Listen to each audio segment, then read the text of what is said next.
Yes.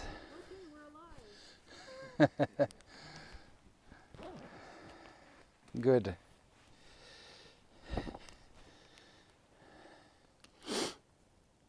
Well, there's nobody yet, so. But I had some. I posted yesterday that weather permits, then we'll meditate outside, and there was some comments that were happy this would happen. Okay.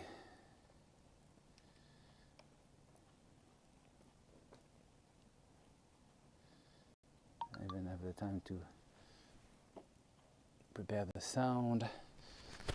Whew! That's my world record of setting audio, video, connecting with the world and be with you guys.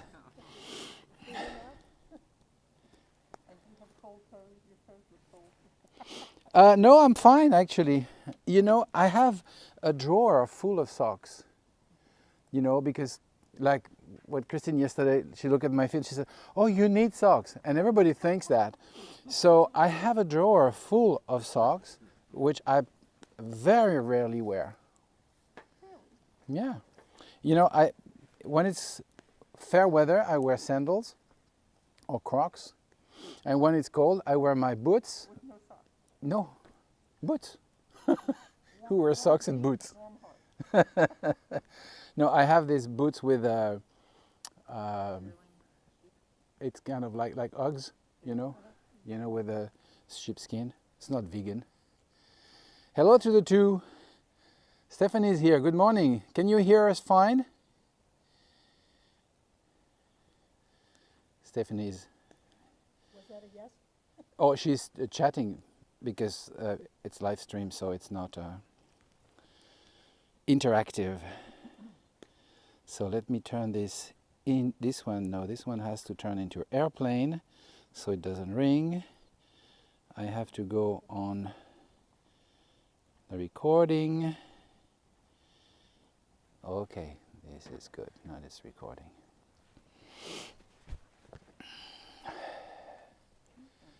Yes, yes. Thank you, Stephanie. So the old world is watching you for the moment. You can say hi because it's on you.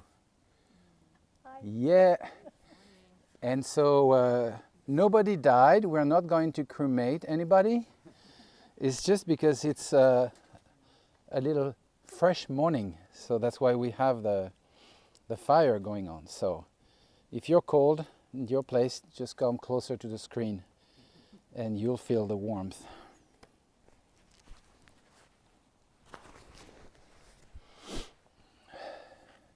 Brett is here. Yes, Barbara, hi. Brett is here. Good. Good, good. Okay. Now, sorry, the beautiful landscape will disappear, and that's what you see now. Well, here is the Buddha. No, here. Here's the Buddha, okay. Okay, good. So, let's begin. Let's begin by giving a direction to our meditation by taking refuge and generating the enlightened mind attitude. Until I have reached full awakening, I take refuge in the Buddha, the Dharma, and the Supreme Assembly. By means of beneficial actions such as generosity, may I attain enlightenment in order to benefit beings. Until I have reached full awakening, I take refuge in the Buddha, the Dharma, and the Supreme Assembly. By means of beneficial actions such as generosity, may I attain enlightenment in order to benefit beings. Until I have reached full awakening, I take refuge in the Dharma, and the Supreme Assembly. By means of beneficial actions such as generosity, may I attain enlightenment in order to benefit beings. May all beings find happiness in the cause of happiness. May they be free from suffering in the cause of suffering. May they not be separated from the perfect happiness that is free from suffering. May they abide in great equanimity, free from attachment and aversion to those near and far. May all beings find happiness in the cause of happiness. May they be free from suffering in the cause of suffering. May they not be separated from the perfect happiness that is free from suffering. May they abide in great equanimity, free from attachment and aversion to those near and far. May all beings find happiness in the cause of happiness. May they be free from suffering in the cause of suffering. May they not be separated from the perfect happiness that is free from suffering. May they abide in great equanimity, free from attachment and aversion to those near and far.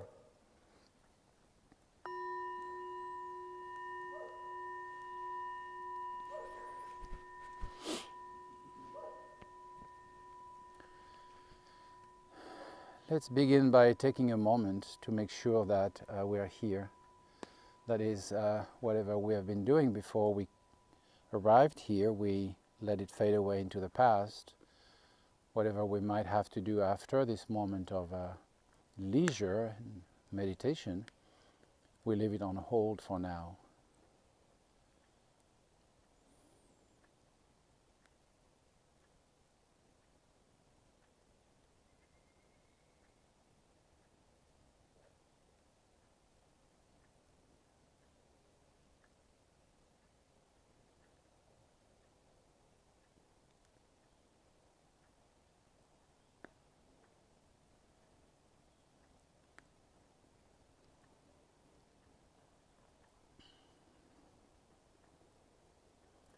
So now that we are in the proper and open disposition, we're able to notice what is in the most simple way and find the balance, the equipoise, the balance of the body and the balance of the mind, through which we'll find peace, and peace will lead us to awareness and clarity, and progressively what obscures the natural state of mind will fade away.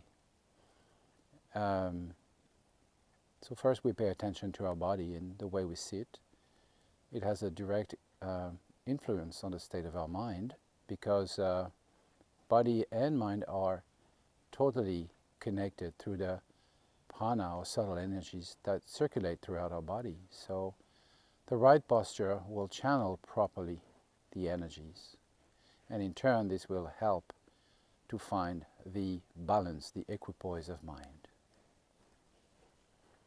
So we notice the contact with the ground, whether we sit on a chair or directly on the floor.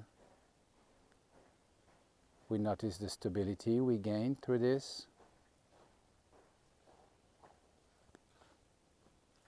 Our hands may be resting palms down on our thighs, or in a meditation gesture. That is the right hand in the left, both resting in the lap. Our back is straight, without unnecessary tension, very much like the beautiful trees that surround us. Shoulders are slightly outstretched, so the back is not caving. And as we breathe in and out, slowly, progressively, we can sense our belly becoming more and more relaxed as we breathe in ever more deeply. And we can begin to sense the center of gravity of our body, which is forefinger width below the navel. Our chin is slightly tucked in, so the head is straight in the line of the spine. Our mouth and teeth are relaxed, and tongue is lightly touching the palate. Our gaze is directed straight ahead in front of us, in a soft and open vision of what is directly in our field of vision.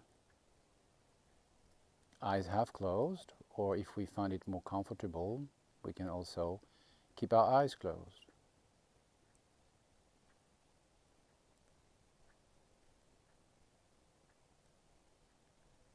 Through this, we find the balance of the body that is stable and comfortable. Now we pay attention to our breath, moving in and out, mostly through the nostrils, in a very natural fashion that we don't need to alter. It is what it is. It will be a useful reference point to come back to when we notice that we are carried away by train of thoughts. Thoughts are not our enemies, though, and we don't have to suppress them violently. The key for a calm, abiding experience of shamatha is to be able to notice the movement without being dragged into a train of thought about them, afterthoughts. We don't need to suppress them, we don't need to entertain them. We really let the mind be, and we notice. It arises and almost simultaneously disappears. Maybe there's a gap. Maybe another thought arises or another sense perception. Maybe it's fast-paced, maybe it's more slow. We just notice it. We don't judge, we don't qualify, we don't suppress, we don't promote. And as we pacify the habit of being involved, we discover peace, which is both mental and physical. We just abide there, first enjoying, tasting the peace of mind. And maybe soon we discover something else, an expansion. Mind becomes boundless and open. We just stay there as naturally as it remains. If we're dragged away, we just notice it, disengage, come back to our posture, come back to our breath for a while.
Feel free to move, stretch a bit if you need.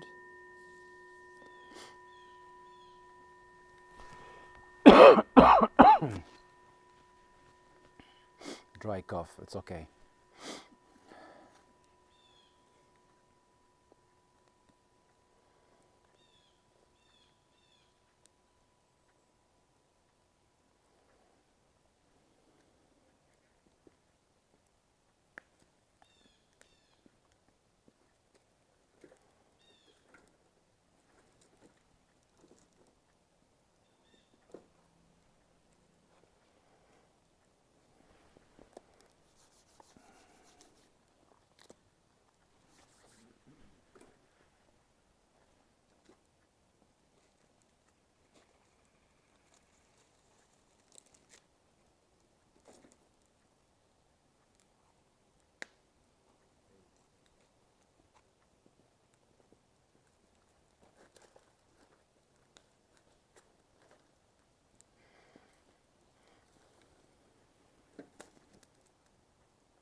In this natural environment, I feel very inspired by the natural state of our mind. You know, uncomplicated, free from all concept about this or that, the dichotomy between me and them, us and them. All of this is so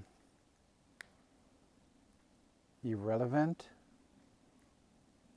obsolete, when we just abide in the natural state.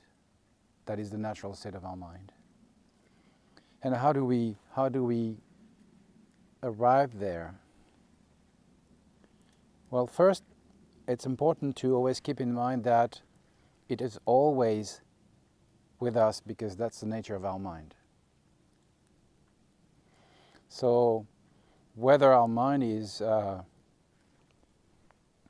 in the smoke of mental afflictions and the sparks of ignorance burning our eyes that hinder our discernment or not, the natural state is always there. So this gives us a basic confidence. The basic confidence that even when we feel we are small, lost, insignificant, confused, we are never departing from the natural state. Our mind is never separated. And in that sense, there is a continuum between the mind of an enlightened person and a person who is still under the power of ignorance and mental afflictions of all sorts. In that sense that we all partake from the Buddha nature, or we're all endowed with this basic seed or element of enlightenment. The natural state is always here. So, how do we come there? By remembering that this is the very nature of our mind, and so never succumb to panic.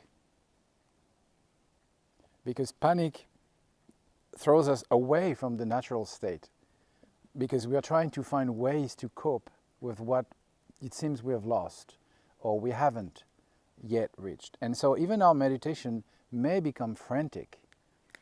You know, I need to achieve stability. I need to achieve some sort of palatable experience that I can report to friends or Dharma teachers or whoever we consider as a sort of a spiritual authority, you know, whoever might be interested in what is happening in our mind. You know, relax, nobody cares.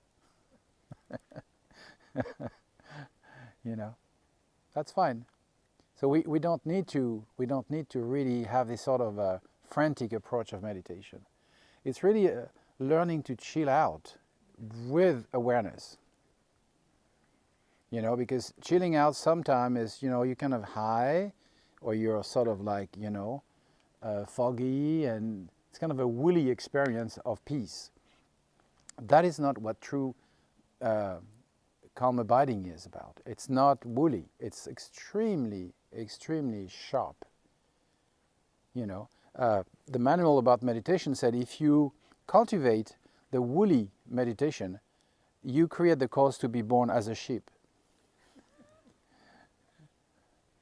So, as a joke, I'll tell people, if you meditate like this, next life will meet you at the barbecue and you'll be the lamb chop. Okay? So, this is not what chill out is about. Chill out means that you let go of all the concerns about the world, about achievement, about realization, and you just abide in the present moment, fully aware of what is, without judgment, without holding on some things to be good and something to be bad. Because this is all your own denominations, these are all your own appreciation, these are mental construction. And they're part of the dust that sort of covers our vision of the natural state. So first thing, we have to gain peace. And so for that we have to create a very thorough, sound foundation. Foundation is very simple. It's lead a simple, wholesome life. That's very simple to say. But to do is a little bit more challenging. So simplify. There are a lot of things that are necessary and we have to do. We're responsible. We're engaged in a certain relationship to family, world, whatnot. We have to be there. But there's a lot of other things that we don't need. And we really need to apply our discernment, our budding discernment, to the selection of, what is necessary and what is not, and unclutter all of that. Because that will be a burden. At night you won't sleep because you're spinning on whatever problems you think you have to solve. When you meditate, it's the same thing. Your mind is always taken away by the latest news, or the bill to pay, or I'm a paycheck away from homelessness, or, all these things. And then just come back to the basic necessities of life. And in one of his songs of realization, the second Shamanpa, Kache Wangpo, said, merely cultivating or having the basic necessity, this is the Bodhi path. This is the path to enlightenment. So that's the foundation. Simplify. A simple and wholesome life. Wholesome means through your body, your speech and your mind, you're not endangering anybody. Neither you nor the rest of the world, the environment or the people. So work on that. This is really the foundation for peace. Then, tame your mind. Tame your mind doesn't mean bind it. That means learn to let your mind be without worrying about what your mind produces. That's what you do when you meditate. You let your mind be. Anything under the sun will rise on this mind. Things that you will be even ashamed to even think that was you who had this thought. And we don't need to go into personal details here. Okay? But everything arises and you just look at them like a hologram, like a rainbow, like the wind moving across the sky. And you just notice it. You don't project onto it some sort of weight, solidification, reality that sort of drag you into the worry and create in your mind the worry. The worry is not in the thought. The worry is in the mind about the thought. And the consequences and this and that and what might happen and what should have been and past, present, future worries. In the present moment, you just notice what is. When you do that, you find peace.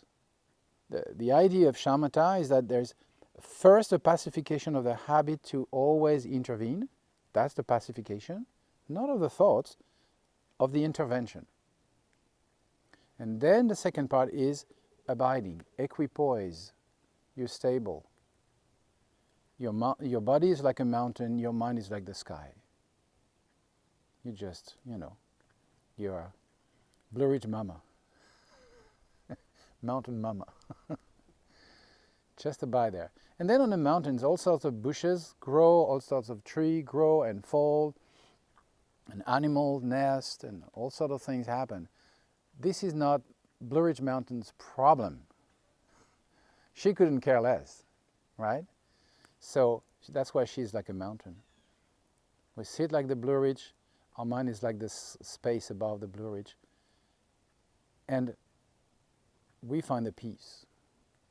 But the tricky part at this point is not to turn the peace we found into a trophy.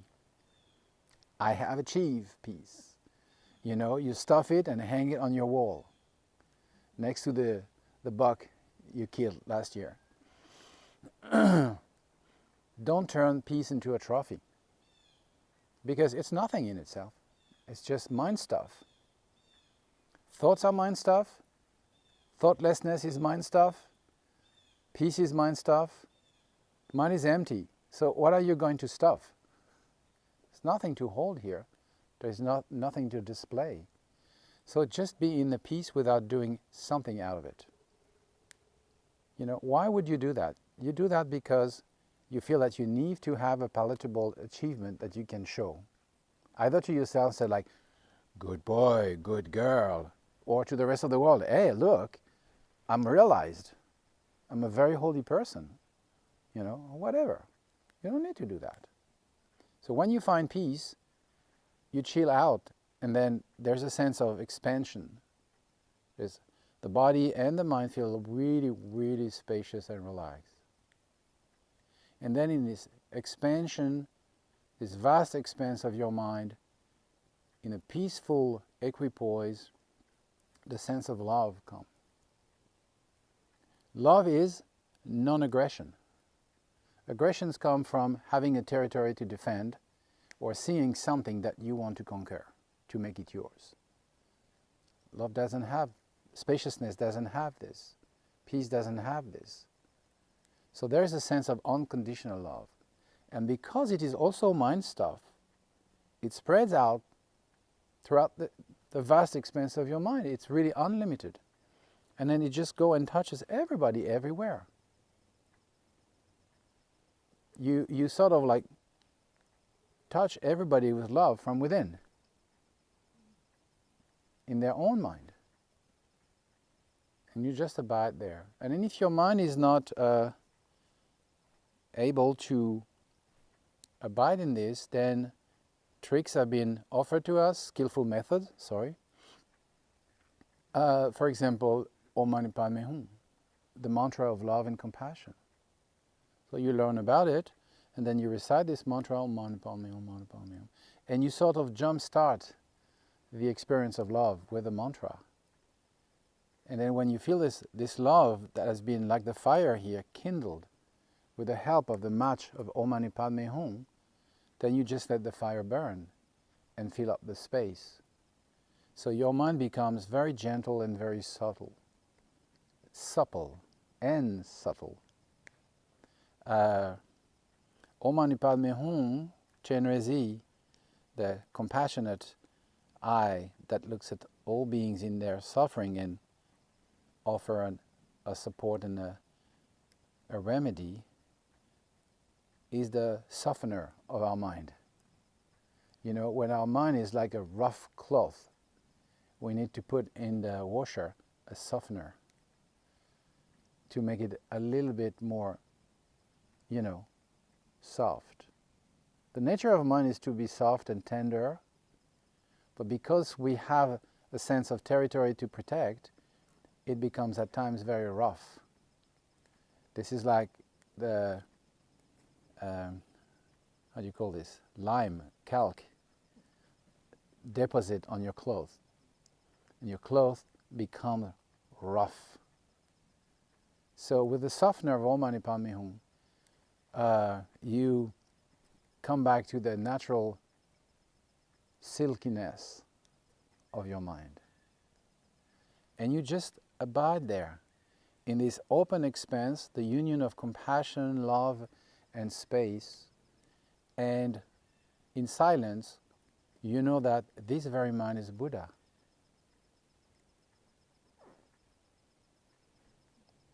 More to come, but let's do that now first. Okay?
To close our meditation, let's share the benefit and the qualities of our practice with everybody.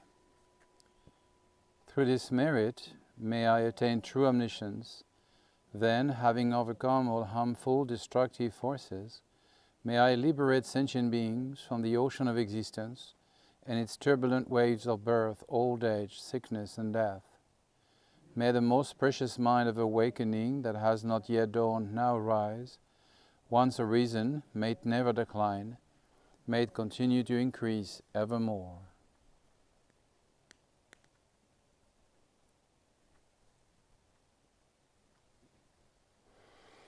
Thank you all very much.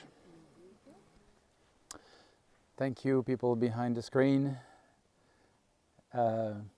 Stephanie, Barbara, Brett, Jackson, and Devon and Jackie. Oh, nice. Hello. Hello, neighbors. You'll have a good day. And if weather permits, then we'll be back here. Enjoy the rest of your day. Bye. Or maybe you want to say goodbye. All of you guys. Yeah. Bye. Oh, even the fire had something to say. Bye now.